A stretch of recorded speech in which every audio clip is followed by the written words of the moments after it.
जिस गाड़ी में सपा का झंडा, देखो होगा कोई सपा का गुंडा। ना भाई भतीजावाद चलेगा, ना गुंडा राज का झंडा लहराएगा।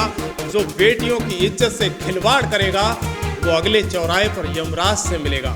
ये समाजवादी पार्टी ही थी जिसे सामाजिक न्याय के पुरोधाओं के स्मारक अच्छे नहीं लगते थे। इस धरती पर कभी दंगे और डर की छाया थी, आज वहाँ कानून का डंडा और धर्म की मर्यादा साथ साथ खड़े। बचेंगे तो, एक रहेंगे तो। दर्शकों नमस्कार, खबर एक्सपर्ट में आपका स्वागत है। मैं हूं योगेश कांत। ना भाई भतीजावाद चलेगा, ना गुंडा राज का झंडा लहराएगा। जो बेटियों की इज्जत से खिलवाड़ करेगा वो अगले चौराहे पर यमराज से मिलेगा। ये कहना है उत्तर प्रदेश के मुख्यमंत्री योगी आदित्यनाथ का। सीएम योगी आदित्यनाथ का विपक्ष पर तीखा हमला बोला है। यानी उन्होंने 2017 से पहले की सरकार यानी एक उदाहरण देते हुए कहा कि एक जिला एक माफिया मॉडल चलता था। भाई भतीजावाद, लूट और दंगों ने प्रदेश की शांति को छीना था। लेकिन आज तस्वीर बदल चुकी है, क्योंकि अब सत्ता में है एक योगी, एक भगवाधारी जिसने संकल्प लिया है ऐसे नहीं न्याय से चलेगा प्रदेश का शासन। जी हाँ, जिस धरती पर कभी दंगे और डर की छाया थी, आज वहाँ कानून का डंडा और धर्म की मर्यादा साथ साथ खड़े हैं। जैसे रामायण में कहा गया है, राम राज बसी प्रजा सुखी, पाप नहीं को अवसर दुखी। अर्थात जहाँ धर्म का राज होता है वहाँ पाप का कोई ठिकाना नहीं रहता। सीएम योगी आदित्यनाथ की यही प्रेरणा है। राम राज की उस झलक को धरती पर उतारना है, जहाँ न गुंडा राज हो, न भाई भतीजावाद हो, जहाँ हर बेटी सुरक्षित हो, हर किसान निडर हो, हर नागरिक गर्व से कहे कि ये नया उत्तर प्रदेश है जो कभी झुकता नहीं, गुंडे माफियाओं को बदलने की ताकत रखता है। जी हाँ, दरअसल उत्तर प्रदेश के मुख्यमंत्री योगी आदित्यनाथ जालौन पहुंचे। उनका कहना था ये धरती भगवान वेदव्यास की पावन स्थली है, जिसका पौराणिक और ऐतिहासिक दोनों ही महत्व है। कालपी ने स्वतंत्रता संग्राम के समय फिरंगियों के दांत हट्टे कर दिए थे इस धरती से, और जहाँ के सेनानियों ने देश की आज़ादी में अहम भूमिका निभाई थी। उन्होंने कहा कि दीपावली से पहले इस ऐतिहासिक धरा पर आने का अवसर सोने पर सुहागा है। यानी सीएम योगी का कहना है कि 2017 से पहले शासन में गुंडागर्दी, भेदभाव, लूट खसूट का बोलबाला था। झंडा लगी गाड़ियों में गुंडे बैठते थे, लोग उस गाड़ी से ही डरते थे। तब गरीबों को राशन नहीं मिलता था, शौचालय नहीं बनने थे, तमाम सारी अव्यवस्थाएं थी। किसी भी पर्व और त्योहार के पहले दंगा करा दिया जाता था। उनका कहना था कि हिंदुओं के पर्व और उत्सव से पहले पानी फेरने का काम किया जाता था। लेकिन अब समय का चक्र बदला और अब सरकार दंगाइयों के सामने नाक नहीं रगड़ती, बल्कि दंगाइयों को नाक रगड़वाने के लिए यानी पर्व और त्योहारों के उत्सव को सुरक्षा और सम्मान के साथ आगे बढ़ने का काम करती है। दर्शकों, यूपी में कुछ युवाओं को लगता है कि हम भी दंगाई बनेंगे, आतंक फैलाएंगे, धर्म के नाम पर, जाति के नाम पर जमकर बवाल काटेंगे। ऐसा हो नहीं सकता, क्योंकि पिछले 24 घंटे यानी और बल्कि 48 घंटों में 20 से अधिक उत्तर प्रदेश में एनकाउंटर देखने को मिले। यानी बाबा का साफ संदेश है कि यमराज अपराधियों के दरवाजे पर खड़ा है, इसलिए दंगा नहीं। पूरी होती है तो सरकार ऐसे ही समस्या खड़ी कर देती है जैसे 2017 के पहले पहचान का संकट प्रदेशवासियों के सामने आया था। अनुमान करिए 17 के पहले क्या होता था। 2017 के पहले चाचा भतीजे की जोड़ी वसूली के लिए निकल पड़ती थी।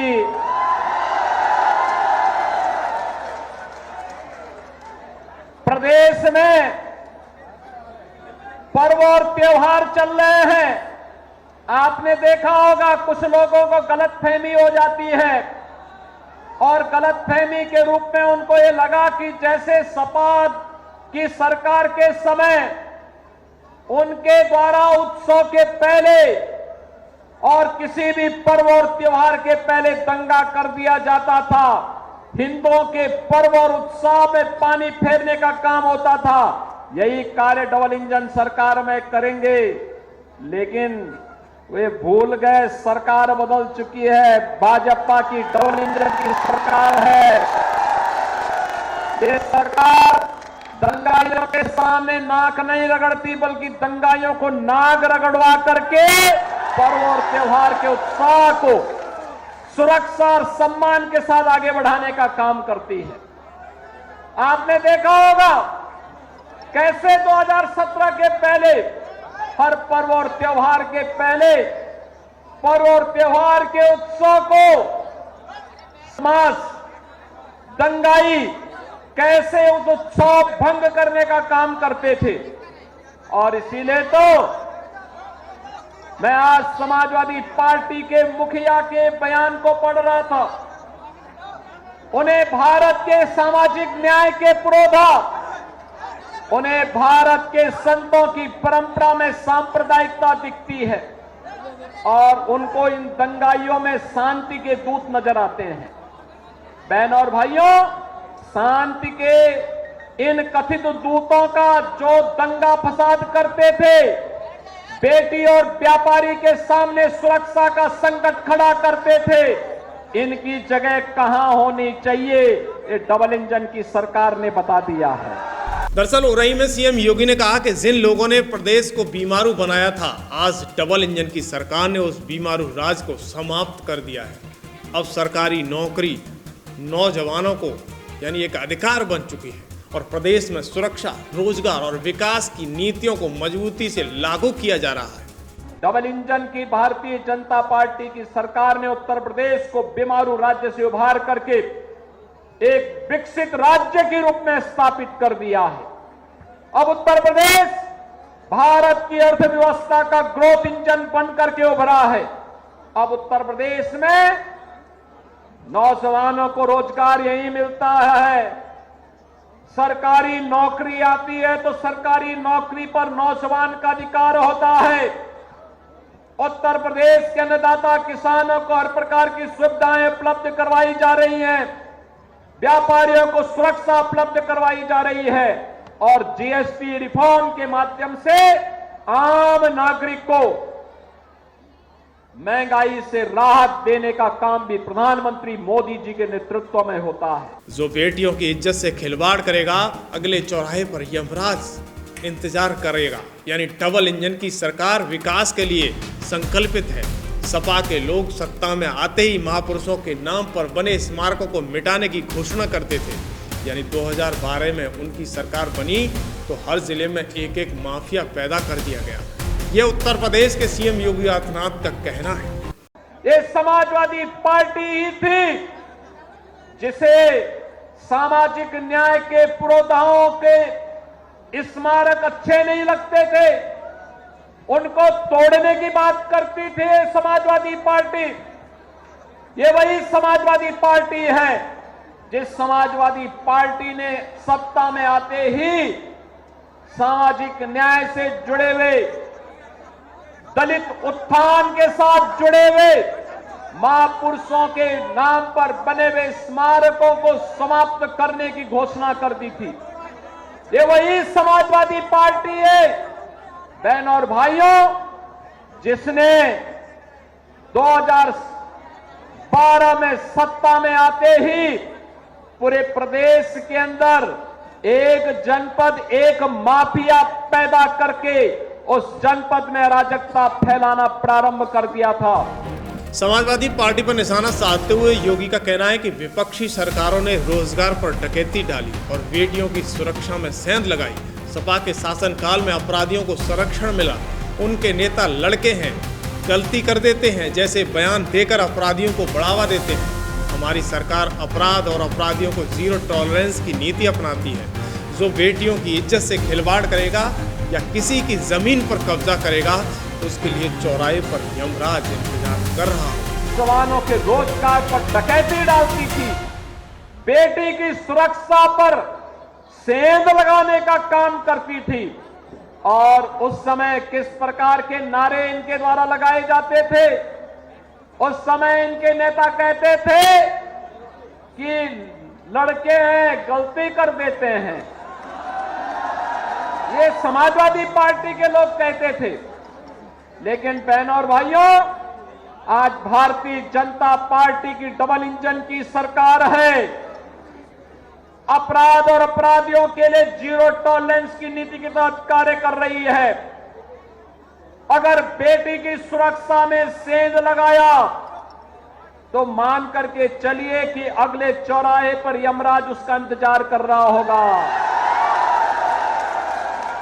अगर किसी गरीब की जमीन पर कब्जा करने का दुस्साहस किया तो ये मान करके चलिए कि अगले चौराहे पर कोई दूसरा ही यमराज का दूत उसका इंतजार भी कर रहा होगा।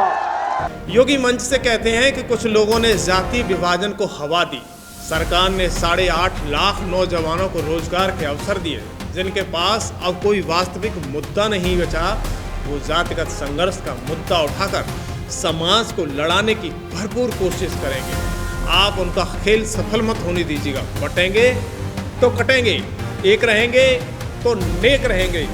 हम जातिवादी के चक्कर में नहीं पड़ेंगे। ये सब कुछ कहना है मंच से सीएम योगी आदित्यनाथ का। वो योगी जो भगवाधारी है, उत्तर प्रदेश को संभालने के लिए निकल पड़े हैं। किसान का संकट आपको दिया था, जिस समाजवादी पार्टी के द्वारा पूरे प्रदेश में अराजकता का माहौल पैदा करने का प्रयास हुआ था। बहनों और भाइयों, उसकी गुंडागिर्दी की हरकतों से आप सावधान होइए। आज इनके पास कोई मुद्दा नहीं बचा है। अब केवल एक मुद्दा इनके पास बचा है, और जिसको ये पहले भी करते थे, वो करते थे जातीय संघर्षों की स्थिति पैदा करना, आपस में लड़ाने की कुत्सित चेष्टा करना। इनकी इस मंशा को सफल मत होने दीजिए। मैं बार बार कहता हूं कि बटेंगे तो एक रहेंगे तो फिर हमें जातिवादी मानसिकता के लोगों के चक्कर में नहीं पड़ना है। अन्यायी अत्याचारी के खिलाफ डट करके लड़ने के लिए तैयार होना है। सरकार आपके साथ खड़ी है। दर्शकों, जालौन की पावन धरती से सीएम योगी आदित्यनाथ के कड़े तेवर देखने को मिले। वो सिर्फ नारे नहीं, संकेत है कि शासन प्रणाली बदल चुकी है। 2017 से पहले जहां एक जिला एक माफिया का तंत्र था, वहां अब कानून और जनता की सुरक्षा पहली प्राथमिकता बनी हुई है। सरकार कहती है कि त्योहारों की खुशियां सुरक्षित रहेंगी, बेटियों की इज्जत पर कोई अंकुश नहीं डाल पाएगा और जमीन के साथ अन्याय बर्दाश्त नहीं होगा। पर याद रखिए, बदलाव सिर्फ अदालतों और आदेशों से नहीं आता, बल्कि जागरूक नागरिकों से आता है। यानी यूपी सरकार का एक संदेश है कि अब उत्तर प्रदेश में डरने की जरूरत नहीं, गर्व से जीने की जरूरत है। कि सरकार आपकी, जहां बेटियां सुरक्षित हैं, युवाओं को रोजगार मिल रहा है और अपराधी कानून के शिकंजे में है। लेकिन सवाल अब आपसे है, क्या आपको लगता है कि योगी सरकार ने सच में उत्तर प्रदेश की तस्वीर बदली है, या फिर अखिलेश और मायावती के दौर को आप बेहतर मानते हैं? अपनी राय हमें कमेंट बॉक्स में ज़रूर लिखें, क्योंकि आपकी राय ही तय करेगी कि कौन सी सरकार जनता के दिल में राज कर रही है। जय हिंद।